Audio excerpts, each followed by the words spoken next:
Let's talk about Syria, shall we? And let me go ahead and get you prepared for what you're about to see here on I'm Right. We're going to have a bit of a general discussion about foreign policy and humanitarian aid. I'll be handling that. But if you're one of these people dying for details, you want to know who are the factions, who are we rooting for, who are we rooting against, Victoria Coates is going to join us in just a few minutes to break down details. So we'll give you the 30,000-foot view, and we'll give you the up close and personal. Now, let's discuss, first of all, you want to know where a large percentage of the cops who die, where they die, how they die? This will come back to Syria and everything else. But police officers are obviously killed sometimes in the line of duty, sadly. And it happens a lot at night, pull people over at night, it happens, of course. Of course, it happens in all the scenes you see in the movies where you're kicking in the door of a drug dealer. These things happen. But if you know any cops, most cops will tell you the most dangerous situation they've ever faced in their careers, and oftentimes the one that kills cops, are domestic disputes. Isn't that interesting? All day long, they are catching bank robbers and murderers and gangbangers, but the thing that kills cops a large percentage of the time is a domestic dispute. Now, why is it? This will come back to foreign policy. Stay with me. Why is that? Why is that? Well, you are an outsider, and you, as a cop, are called to a situation. And you're called to a situation where there's a husband, there's a wife, and there's a problem. You have not been there for the entire problem, and there's no way, no matter how much you listen, you can understand the entire problem. They get the problem, and they're fighting. You are the outsider stepping in. And you step into a volatile, the most volatile situation because they both reside in the house. They know the history. They know what happened that night. And there are emotions flying all over the place, the most extreme emotions because they know each other so well. So they know each other well. They're tearing each other's hair out. And then you, the outsider, step in to try to control the situation. And that is the guy who gets shot a lot in the line of duty. It is. Now, I want you to think about that when it comes to foreign policy, you see. What I just said, it's just kind of a more modern, more easy to understand way that the founding fathers understood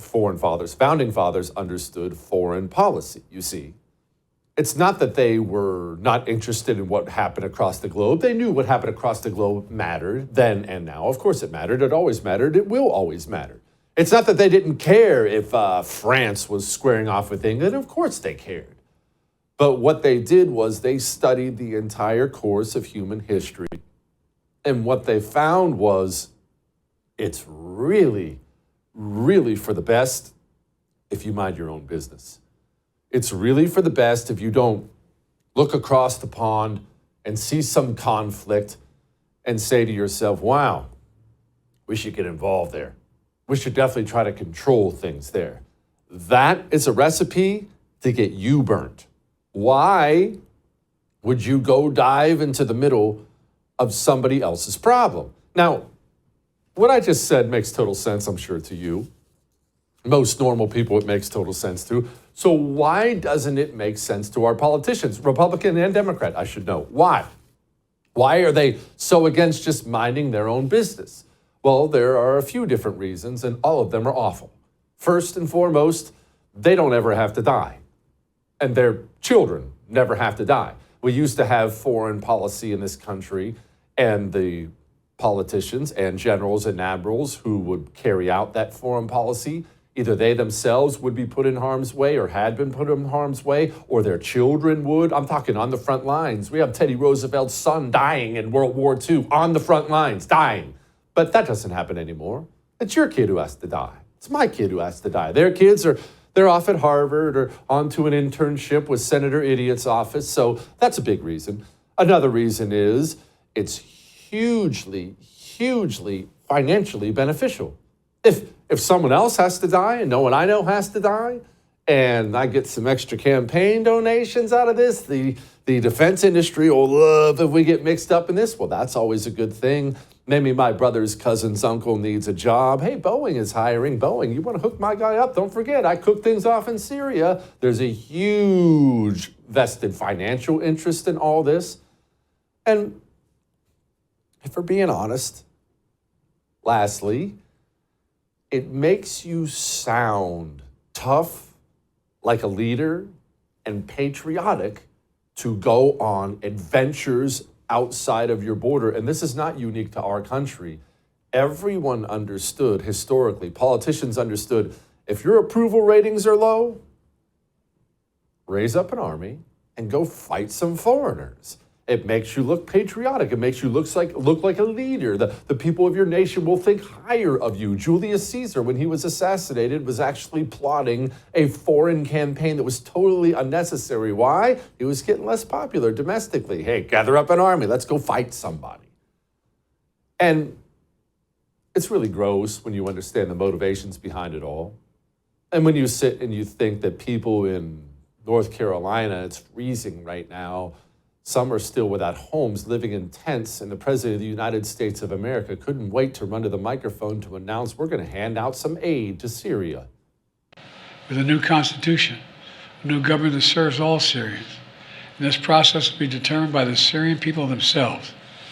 And the United States will do whatever we can to support them, including through humanitarian relief, to help restore Syria after more than a decade of war and generations of brutality by the Assad family. We're going to rebuild Syria for them while Americans are still suffering. I mean, they're suffering in Hawaii still from that fire. You do remember the fire, right? East Palestine, North Carolina, Tennessee, Georgia, Virginia, suffering. President of the United States of America, though, he doesn't get to look like a brave foreign adventurer by handing out some goodies to North Carolina. Just swooping into Syria and rebuild everything. Look like $1 million, of course. And they're going to use a bunch of words that create emotions inside of us. Keep this in mind. The propaganda war is always coming for you, coming for me. ISIS. I hate ISIS. You hate ISIS. If you boil down to what those scumbags did, you could make an argument they're the most evil human beings who ever lived. And so when they announced that we're dropping airstrikes on people, of course, ISIS was brought up. We will help ensure stability in eastern Syria, protecting any personnel, our personnel, against any threats, and will remain our mission against ISIS will be maintained, including the security of detention facilities where ISIS fighters are being held as prisoners. We're clear-eyed about the fact that ISIS will try to take advantage of any vacuum to reestablish its capabilities and to create a safe haven. We will not let that happen. In fact, just today, U.S. forces conducted dozens of precision strikes, airstrikes, within Syria, targeting ISIS camps and ISIS operatives. Okay. Let's hope that's what it was. Let's remember that you also can't believe anything these people say. They lie about everything all the time, especially when it comes to confusing foreign conflicts. What's actually going on in Syria? Who were the fighters? Whatever. But let's take him at his word, which we probably shouldn't do, the guy who lied about everything. Let's say it was about ISIS. Okay, fine. But why are we already involved? Why do we always feel the need to get involved? Every fight should not be our fight. Every fight cannot be our fight. And this is not isolated to Joe Biden. I was going to read you a long statement from Lindsey Graham, one of these neocon Republican types, and I'm not even going to bother reading the whole thing. It's just more confusion. Let's get involved. We have to ramp things up. Let's get bipartisan. Let's get involved. How long are we going to do this? How long? Remember George Bush? Remember this? My fellow citizens, at this hour, American and coalition forces are in the early stages of military operations to disarm Iraq, to free its people, and to defend the world from grave danger. I want Americans and all the world to know that coalition forces will make every effort to spare innocent civilians from harm. A campaign on the harsh terrain of a nation as large as California could be longer and more difficult than some predict. We have no ambition in Iraq except to remove a threat and restore control of that country to its own people. How'd that work? And you know what? I changed my mind. I think I will read you this Lindsey Graham quote just because it's so long, it's so convoluted. Tell me if you think the United States government can do even a fraction of what I'm about to lay out that they say here without completely mucking the whole thing up in a million different ways and costing lives and God knows how much money. Here's what Lindsey Graham had to say. This sounds very straightforward. I appreciate the airstrikes against ISIS targets in Syria, but it will not be enough.